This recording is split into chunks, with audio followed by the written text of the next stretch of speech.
Olá, alunos do sexto ano. Eu desejo que vocês estejam muito bem. Hoje é uma aula bastante especial. Por quê?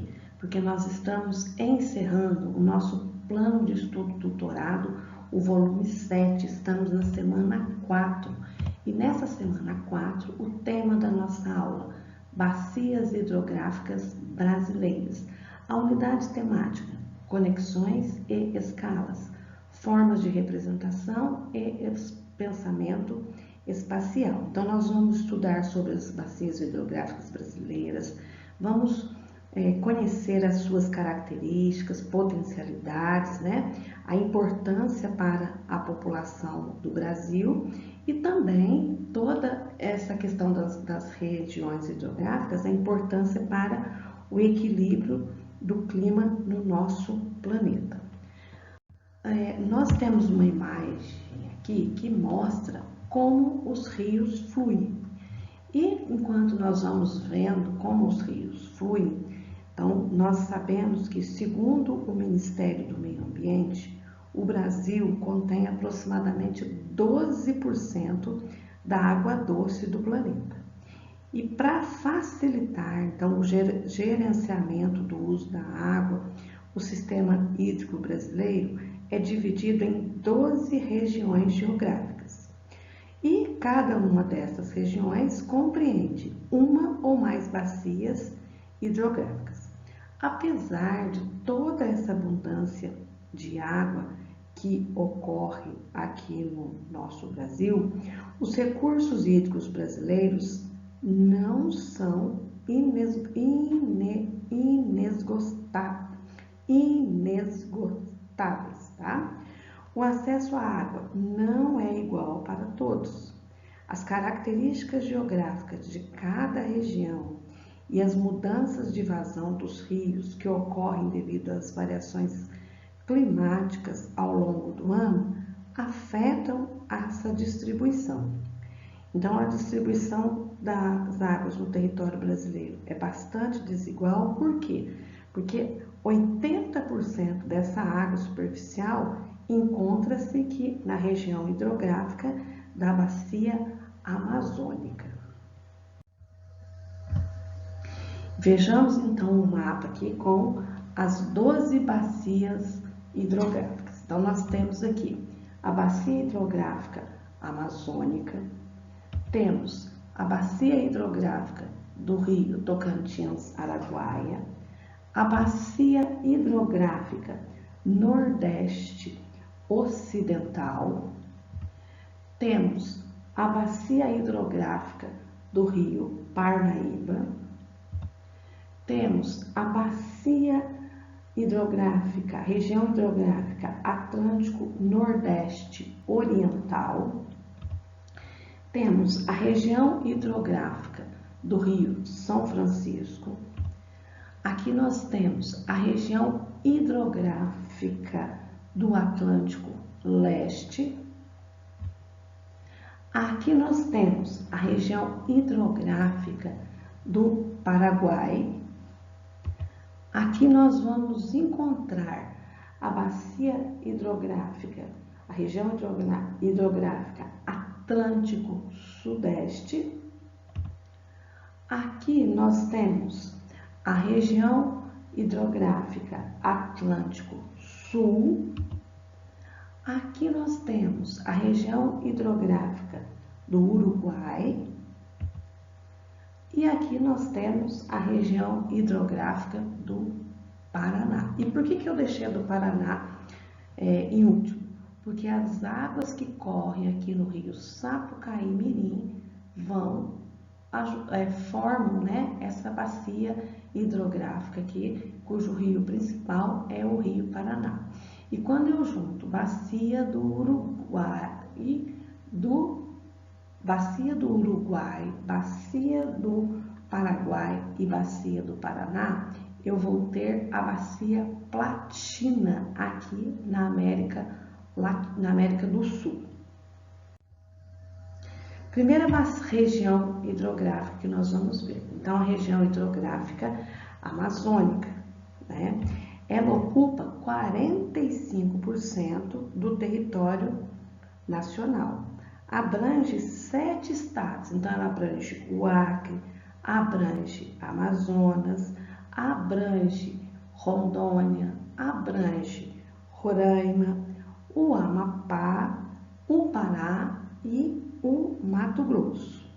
Possui uma extensa rede de rios, né, com grande abundância de água, sendo os mais conhecidos aqui o Rio Amazonas, o Rio Xingu e o Rio Solimões, também o Rio Madeira e o Rio Negro. A densidade populacional, o que é densidade populacional? Número de habitantes por quilômetro quadrado. É 10 vezes menor que a média nacional. Então, significa o quê? Que aqui tem poucos habitantes, né? E aqui concentra aí 81% da disponibilidade de água superficial do nosso país. E cerca de 85% da área da região hidrográfica da Amazônica permanece com cobertura vegetal nativa. Isso que é muito importante, né? Faz com que formem os rios voadores e vem esses rios voadores que trazem a umidade aqui para a nossa região. Segunda bacia que nós vamos ver, a região hidrográfica Tocantins-Araguaia. Então, essa região do Tocantins-Araguaia, ela corresponde a 10,8% do território brasileiro. Abrange 6 estados. Quais são os estados? Abrange aqui o estado de Tocantins, abrange o Pará, abrange o Maranhão, abrange Mato Grosso e também o Distrito Federal. Na região estão presentes quais biomas? O bioma da floresta amazônica, aqui ao norte e noroeste, e o cerrado aqui nas demais áreas. A precipitação, o que é a precipitação? A chuva, né? Então, a média anual na região, ela é bem menor do que a média nacional. Possui um grande potencial turístico. Por quê? Porque nessa região nós temos a maior ilha fluvial. O que é uma ilha fluvial? Uma ilha que está no rio. E essa ilha chama-se Ilha do Bananal, tá? Nessa ilha que ela tem um trabalho muito interessante de turismo, tem nessa região aqui da Bacia Tocantins-Araguaia, tem reservas indígenas, tribos indígenas, né? E além então da Ilha do Bananal, que é um grande atrativo, nós vamos encontrar o polo turístico de Belém e o Parque Estadual do Jalapão. Esse parque estadual fica aqui no Tocantins, e o Parque Nacional da Chapada dos Veadeiros. A Chapada dos Veadeiros fica aqui em Goiás, tá? É um importante atrativo aí turístico. E nessa região ele é reconhecido pelas belas cachoeiras. São muitas cachoeiras que tem nessa região aí do Jalapão. Próxima região hidrográfica. Essa região hidrográfica ela é muito importante porque é uma região hidrográfica que corta o nosso estado. Então, é a região hidrográfica do São Francisco. Ela ocupa 7,5% do território brasileiro. Abrange 7 estados. Quais estados? Abrange a Bahia, Minas Gerais, Pernambuco, Sergipe, Alagoas, o Distrito Federal, né, e Goiás. A precipitação média anual da região hidrográfica de São Francisco é muito abaixo da média nacional, apresentando aí frequentes situações de escassez de água. Entretanto, a região hidrográfica do São Francisco tem um importante papel na geração de energia para o Nordeste aí do país. Outra coisa importante que o PET vai trazer lá para nós, né? Esse rio, ele é chamado de Rio da Integração. Por quê? Ele foi o caminho que os portugueses encontraram para adentrar, para vir conhecer o sul do Brasil. Então, vieram para a região sudeste e aí depois foram encaminhando mais aqui para o sul. E até hoje tem áreas que tem o rio navegável, de Pirapora a Juazeiro, e então ele tem esse fator de integração, ele vai integrar a região, principalmente a região nordeste com a região sudeste, ok? Então vejamos aqui, esse rio faz a divisa de Sergipe e Alagoas. Quando os portugueses chegaram aqui, a 25 quilômetros, né, do continente, do mar aqui, eles jogavam um balde aqui, né, em alto mar e conseguia pegar água doce. Só que hoje, com a poluição, o mar está invadindo a parte aqui do continente.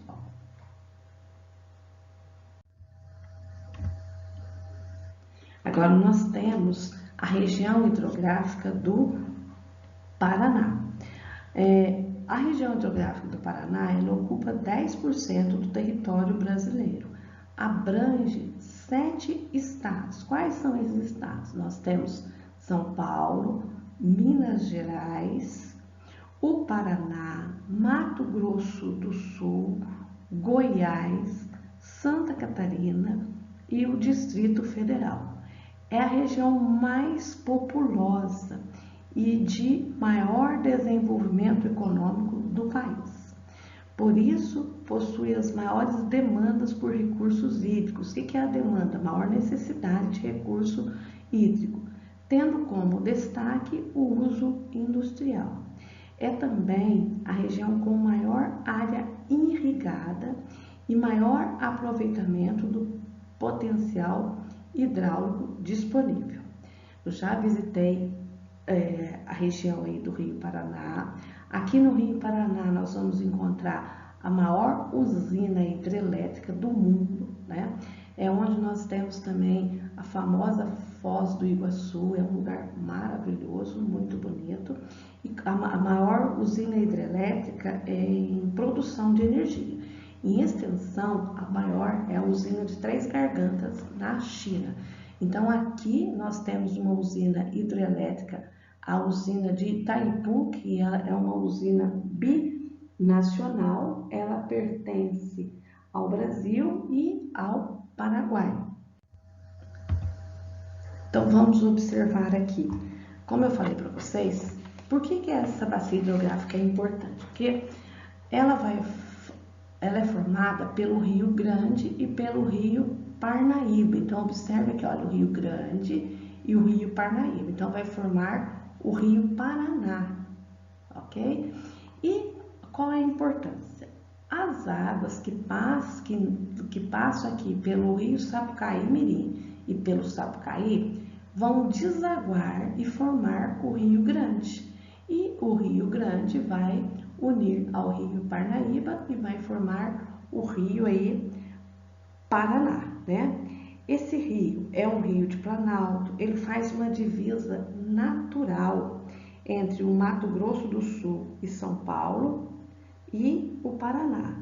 E é também, né, um rio que faz a fronteira com o Paraguai, Argentina e o Brasil. Então ele vai fazer essa fronteira e vai desembocar, vai desaguar no Oceano Atlântico. Na bacia do Paraná é onde vai existir um enorme potencial de água subterrânea, né, que é o aquífero de Guarani.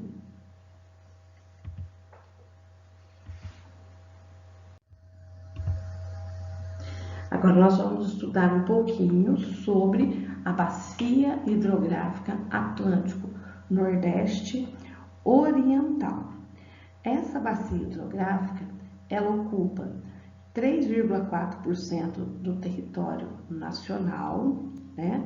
Abrange 6 estados. Quais são os estados? Então, abrange aqui, ó, o Piauí, abrange o Ceará, o Rio Grande do Norte, a Paraíba, Pernambuco e Alagoas, certo? Então, vai abranger os estados do Nordeste. Nessa região, a densidade demográfica é cerca de 4 vezes maior que a média brasileira. Quase a totalidade da sua área pertence à região do semiárido brasileiro, caracterizado por apresentar períodos de estiagem, né, prolongadas e temperaturas elevadas durante todo o ano. É uma região hidrográfica com a menor disponibilidade hídrica. O que é essa menor disponibilidade hídrica? Menor quantidade de água. E nessa região aqui, olha, tá vendo? O rio Jaguaribe, que é um rio temporário. O que é esse rio temporário? No período da seca, o leito do rio deixa de existir, tá? Ele é o maior rio temporário do mundo. A região hidrográfica Atlântico Leste. Essa região, ela ocupa 3,9% do território do nosso país. Abrange 4 estados. Quais são os estados? Então, abrange Minas Gerais, abrange Sergipe, Bahia e o Espírito Santo. Grande parte de sua área está situada na região semiárida, então é no norte aqui de Minas, né? E essa região semiárida significa o quê? Que possui períodos prolongados de estiagem.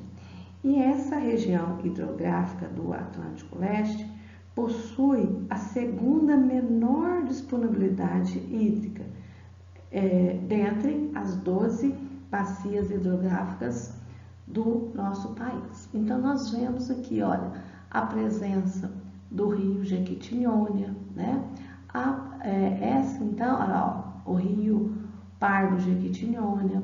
Essa região é a região que banha também aqui, ó, Minas Gerais, Bahia, né? Parte aqui do Espírito Santo, parte de Sergipe. A região hidrográfica do Sudeste, né?